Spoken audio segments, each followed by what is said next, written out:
Have you ever wondered why you suddenly desperately want to buy a specific pair of sneakers just because a commercial played a super inspiring sol? Or why a brilliantly written article can completely change your mind on a topic you thought you were completely sure about? Listen, persuasion is absolutely everywhere. It's in the ads you watch on your phone, the news you read, and even the way your friends talk you into doing things. Today, we're going to unlock the secrets behind that power. In this explainer, we're mastering the art of recognizing and evaluating exactly how people persuade us so you can take full control of how you're influenced. Okay, let's dive right into this.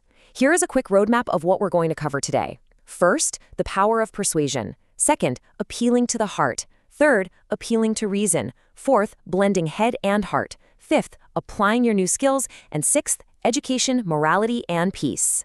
Let's get started. Section 1, the power of persuasion and why it actually matters.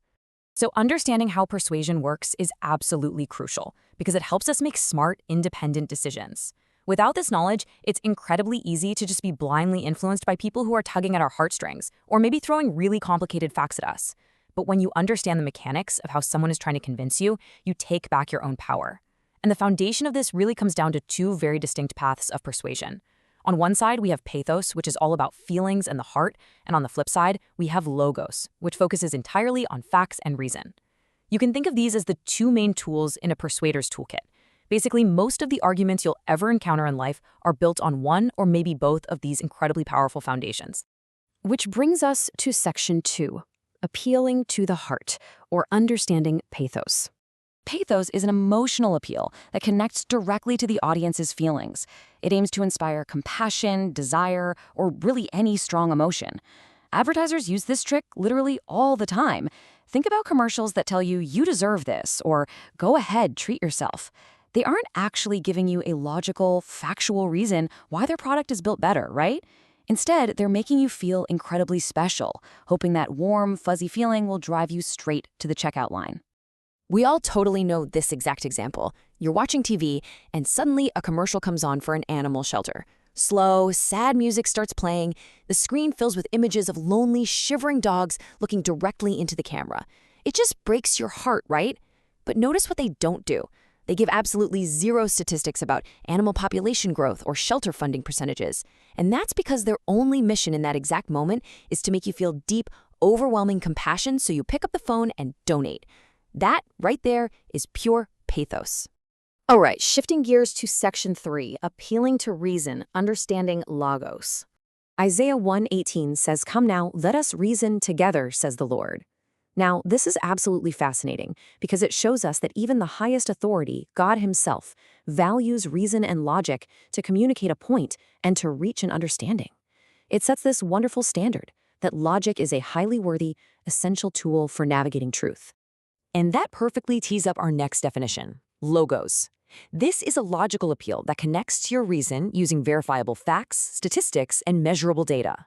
When you read a serious news article or a deep investigative report, they heavily rely on these hard, verified facts to convincingly prove a point. They aren't trying to make you cry. They're trying to make you think, calculate, and ultimately agree based on the undeniable evidence presented right in front of you. To put that into perspective, let's say someone is trying to convince you to recycle. They could just tell you, it's a good thing to do. But when they show you that recycling aluminum saves an astonishing 95% of the energy needed to make it from raw materials, well, your brain instantly registers that massive, measurable impact. That hard statistic perfectly targets your logic. I mean, it's pretty hard to argue with math.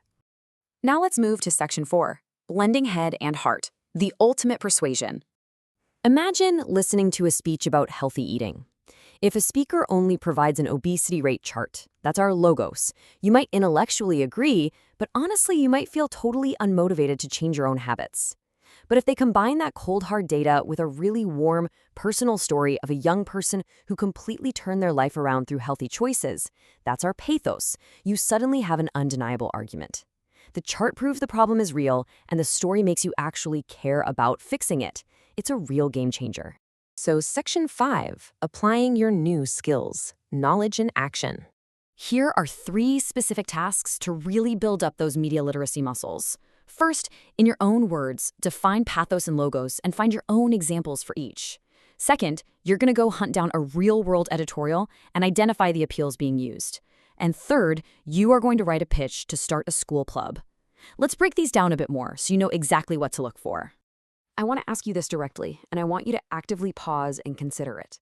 Based on what we just saw with the healthy eating example, why might a speaker mix emotional and logical appeals?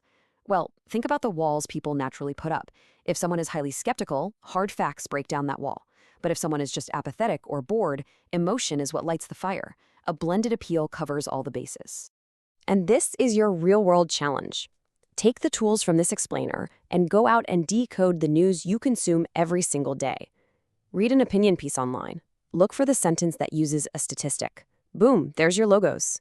Then look for the sentence that talks about a struggling family or maybe a hopeful future. And there's your pathos. It's like seeing the code in the matrix. Once you start seeing the mechanics of persuasion, you can never unsee it. Now, you get to become the persuader.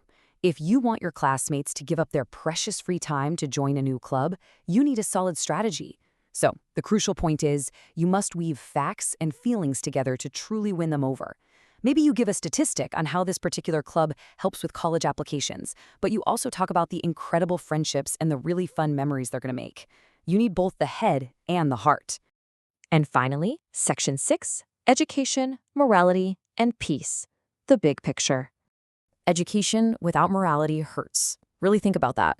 Merely being educated in rhetorical devices, knowing exactly how to manipulate facts and emotions, just isn't enough on its own. If you have the power to persuade but you lack a moral compass, you can lead people into terrible situations. What is the absolute point of being highly smart and supposedly educated if you use those skills to continue making bad choices that hurt yourself and others? True education must be strictly intertwined with biblical morality to be genuinely beneficial. We anchor this entire lesson in this really beautiful promise found in Romans 8:6-7. It promises peace of mind to everyone who keeps their mind spiritual. When you align your intelligence, your logic, and your emotional awareness with a strong spiritual and moral foundation, the result isn't chaos or manipulation. It's true, profound peace. And this is exactly the kind of transformational experience we see when people engage deeply and honestly with this kind of learning. I want to leave you with one final, very important thought to linger on. We've talked all about winning over other people's heads and hearts today, but if you master the art of persuasion, if you become an absolute genius at pathos and logos, but in the process you lose your biblical morality, whose heart and mind are you truly serving?